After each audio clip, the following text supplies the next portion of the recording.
Have you ever had numbness or tingling down your arm, or a lot of unresolvable congestion or tightness in your neck?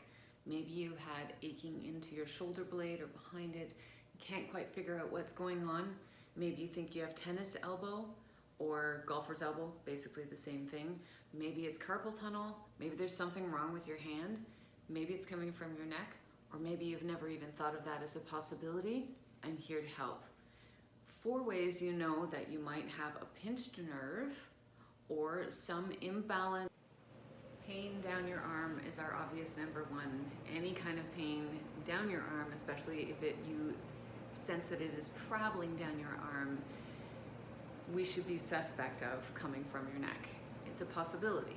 So bicep pain, elbow, forearm, wrist, different sensations into the hand. It can be interpreted by your body as aching, burning, numbness, tingling. Any of those are relevant and important to look at.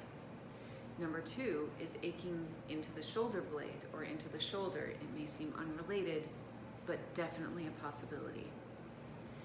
Number 3 is super important. Are you noticing any strength changes in your symptomatic hand? Are you dropping things more?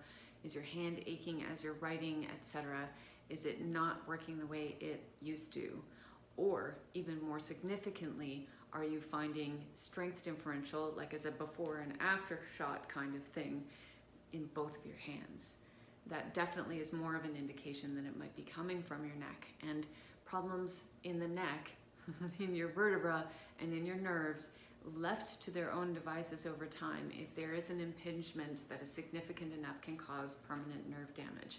And we certainly, of course, want the use of our nerves and our arms and our hands, everything else, for the rest of our lives. So getting in and making sure that we're taking good care of ourselves as early as possible is super important. And I really highly encourage seeing an expert who knows the ins and outs and specifics of spinal health, the disc health, as well as nerve system flow. I am a huge fan of chiropractic because those doctors are specifically trained to make sure that they are dealing with any issues, helping to heal issues in the spine and the nervous system, but also to optimize the nervous system. Because think about it, that's the operating system for the whole rest of your body. Your brain is communicating with all the rest of your body, and any impingement or interruption or interference along the way can affect every system in your body. And if we're looking to optimize, that is a place to go. For chronic neck tension that is not being resolved by static stretching or usual means, check out my video on resistance stretching. It's a different technique that can really help warm up the muscles and help to release fascia from muscles so that you can stretch properly.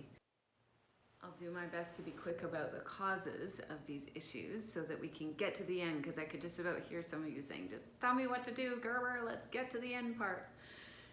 A little bit about degenerative disc disease.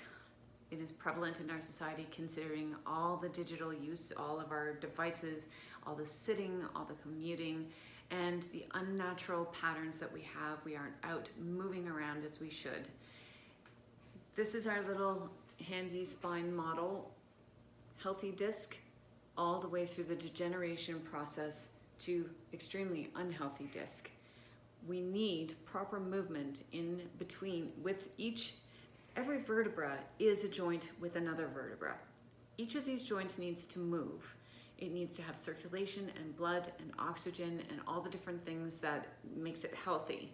So the bone is nice, the disc is healthy. We have patent and open hole, the thoracic outlet where the nerve goes out and to the whole rest of the body, as well as the big kahuna, your spinal cord, coming all the way through the middle.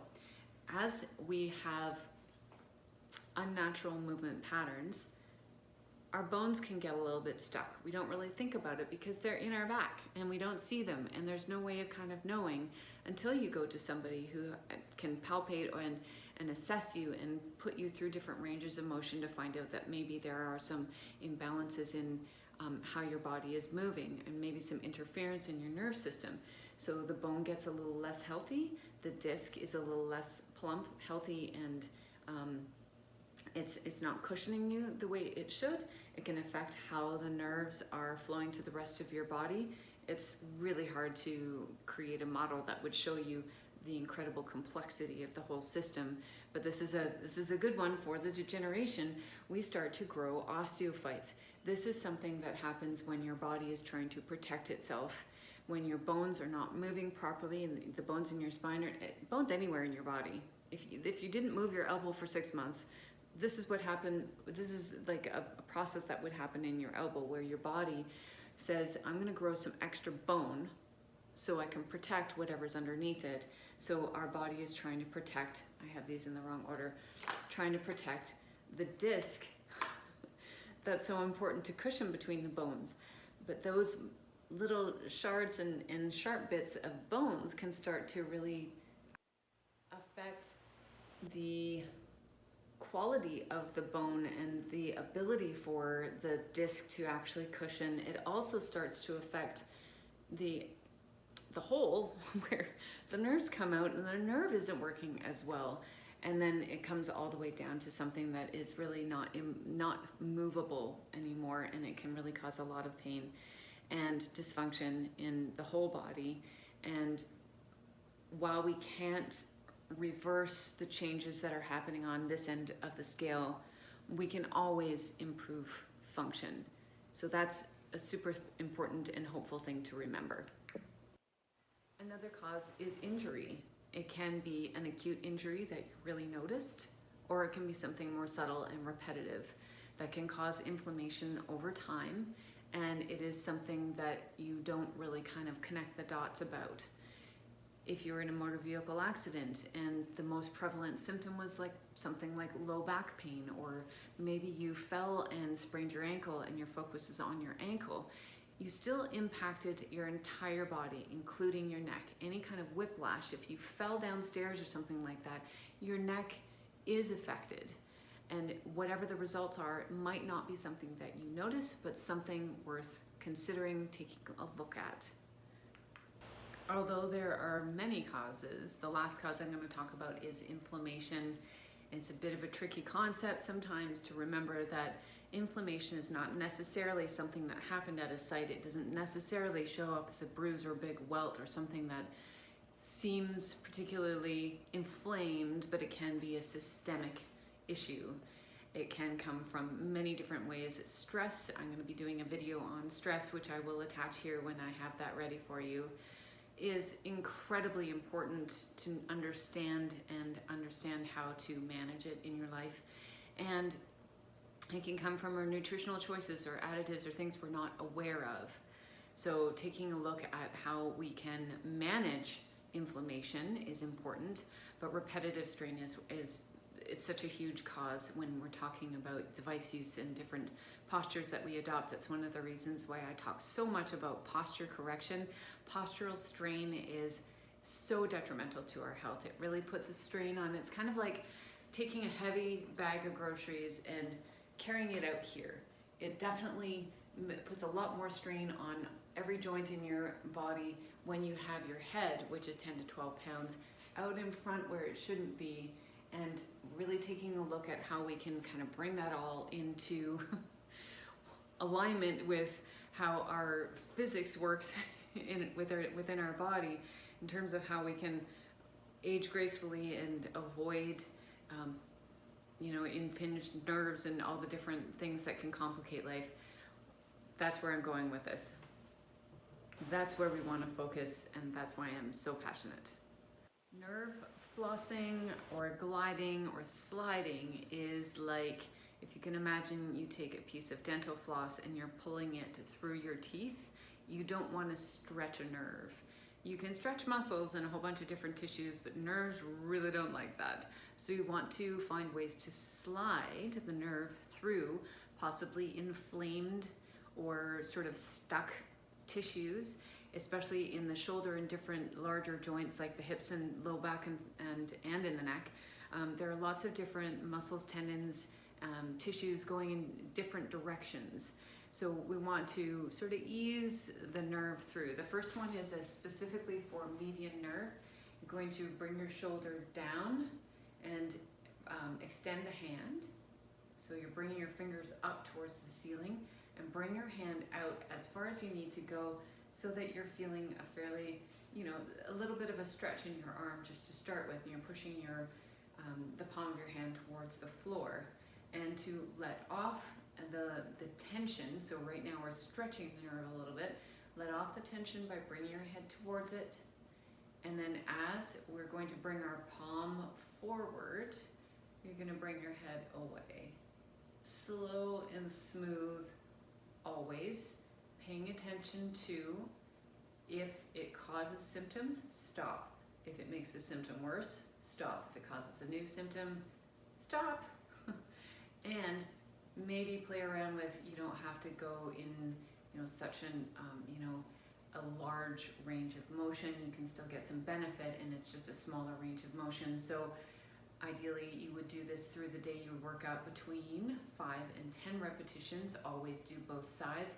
You can start on your non-symptomatic side if you have one, because everything is coming from one central origin. You would be able to find that it might help. Say your symptomatic side, this is my symptomatic side, I had surgery and a previous injury. If we do the opposite side first. Our bodies are also extremely good at compensating such that we, survive. So sometimes things are getting gummed up on one side and you don't even notice it, and your symptoms are one of the last things you will notice. So you want to take care of both sides, and it will also be beneficial bilaterally. Next on the list is the radial nerve stretch, or floss, or glide. This time I'm going to use my left hand, and this time we're going to be flexing the hand, almost like you're accepting a baton in a relay race or something like that. Bring this back behind you, and again out to the side to where you can start to feel a stretch. And you're going to bring your head away as you extend your hand, palm just sort of neutral, and bring it back. And you can really play with your ranges of motions, like you might just come to neutral, you might just come a little bit this way. You might, especially if you're having a lot of neck tension, you don't want to push it, but you do want to get the full benefit. So again, if anything gets worse or new symptoms, etc., you don't want to be doing this. And if you ever find that you're confused about it, just go back and take a look at it. Relax. We want to be doing nerve flossing several times a day. As I was mentioning, working from 5 repetitions to 10, working up to that 3 times a day. Because we want the repetition of really smoothing things out and laying down some good pathway in terms of how we're able to keep the nerve sliding. The last one we're going to do is the ulnar nerve glide. You want your shoulder down, arm at about a 90-degree angle, palm facing away, and in as smooth and slow a motion as you can, you're bringing your head down and palm down, resting or pausing for about a second at the end range of motion, and bringing your palm out. You can increase the range of motion or bring it smaller depending on your situation. We can bring this out a little bit. Slow and smooth, 5 to 10 reps, 3 times a day. Relax. Thank you so much for watching. I hope it was helpful. I hope you are feeling better. Please get the help you need. Like, subscribe, and share. It really helps my channel. Please let us know if you want to learn about anything else. We have a few coming up that have been requested, and I look forward to connecting with you then.